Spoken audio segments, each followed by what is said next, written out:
And Jordan, speaking of sports, being an NFL insider, I think there's kind of a lot of intrigue about kind of what that entails because Mm-hmm. I think from a fan's perspective, you see uh, all the tweets like all hours of the night, like kind of breaking news, and then me also kind Yeah. of being in the industry, I know how much you guys have to call people and text people and follow up and I know it's extremely competitive. I don't think Yes. people really understand how competitive it is to get this stuff out first. What can you tell us? What can you tell the listeners about what kind of your day-to-day Yeah. the day-to-day challenges even of being an NFL insider at a really high level? So everything you just said was on point in terms of the calls, the following up. The says unable to get video input. Okay, it's good. Yeah, we're good. Okay. Yeah, the following up, the texting, the call. It's really an endless cycle. And so the key is like trying to find that balance. But the problem is for me, I, I've only been doing the NFL Insider route really for a year and a half. And I was fortunate enough 2022 offseason to break some significant stories. I think the biggest one by far was Gronk's retirement that he gave me. And that really kind of put a stamp, I think, on my career, or at least that's the way I felt.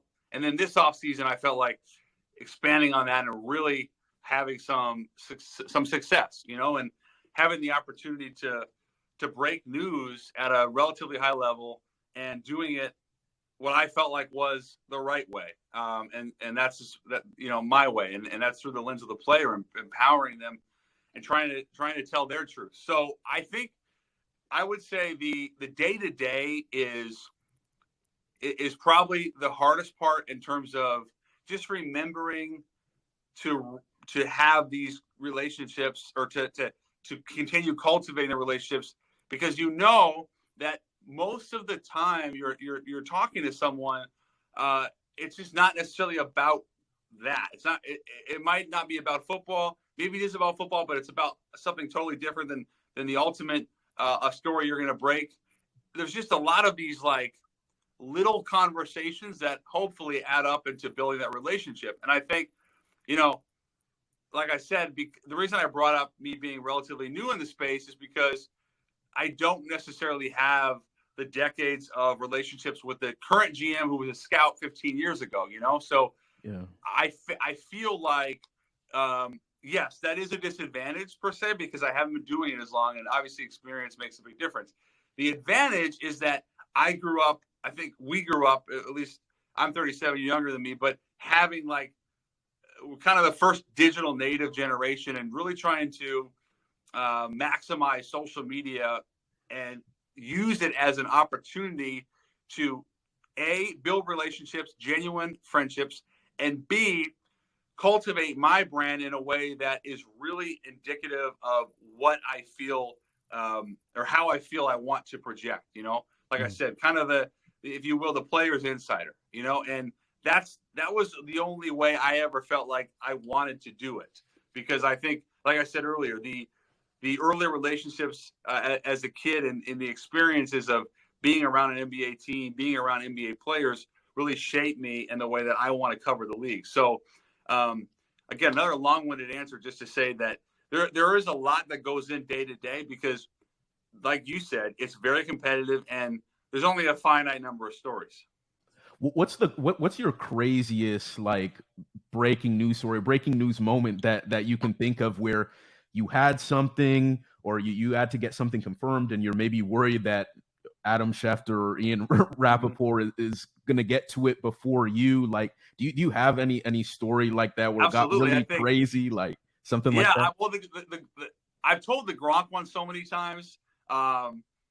I don't know if it's worth retelling. I mean, basically, I'll tell you two, because another one that's good too. But the Gronk one's good because of the significance of the story, the fact that he had told me he was going to give me the news when it came, how random it was. It was like I wasn't expecting it. And then he calls me. He says, I need you to wait a few minutes, 15, 20 minutes.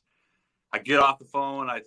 Okay, oh, shit, this is going to get leaked, because Adam's like, I'm connecting the dots. His agent is Drew Rosenhaus. Drew and Adam are very close. This is going to get leaked in 20 minutes. So now I have to reach back out to Rob and say, is there any way we can speed up that process? And he's a little hesitant. And then he says, "Oh, fuck it, just go." And so now I have the whole world seeing this tweet that in a second engulfs social media.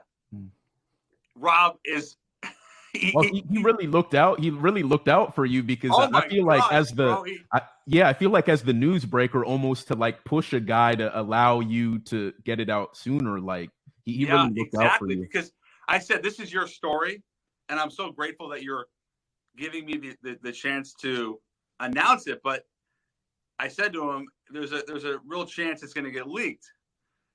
And I said, you've been so gracious enough, but I know he had basically told me, like, you've been such a good friend to me. I want to return the favor. And I realize how big this is for you. And I said, given that, I said, maybe we can speed up this process. And when he said go, and then he was like, I'm going to retweet it too. I couldn't believe it. My phone, I've had some big ones, but my phone has never gone as crazy as it did that afternoon. I mean, it was wild, man. I had players, GMs, agents, like, what the fuck's going on? How do you get that? Because normally you say source. In this case, he had made it a point to tell me weeks prior, don't use source. I want you to say you got it from me. That'll put it on another level. And then he says, I'm going to retweet it too. So it was like boom, boom, boom, right? You have the news. It's from Rob. He retweets it. So that was like, it was one of the best experiences for me because I had really felt like we had a great connection. But I also knew, a few minutes, but I also knew, Ben, that there was a lot of people after the story. It could easily get leaked. And you had, like, the chances felt slim, even though Rob, it wasn't because he was going to screw it up. It was because how valuable that information was. So that was massive for me. And I saw him at the Super Bowl in Phoenix, and I said, I love you, buddy. And he said, I got you, big dog. And I talked to him a couple weeks ago, and every time I'm with him or I talk to him, I say thank you, because it was so above and beyond. The other one was Kadarius Toney. So, one of the ways that, like, there are different types of ways to get stories. You obviously, like in Rob's case, you get it from the player. You have the agent, you have the team, and usually it's agent or team, and everyone is after the beauty of the NFL is there's always another story, and you do want to keep that in mind. But there's also the idea that during free agency or during the trade deadline, there's a finite number, and you want to try to maximize it.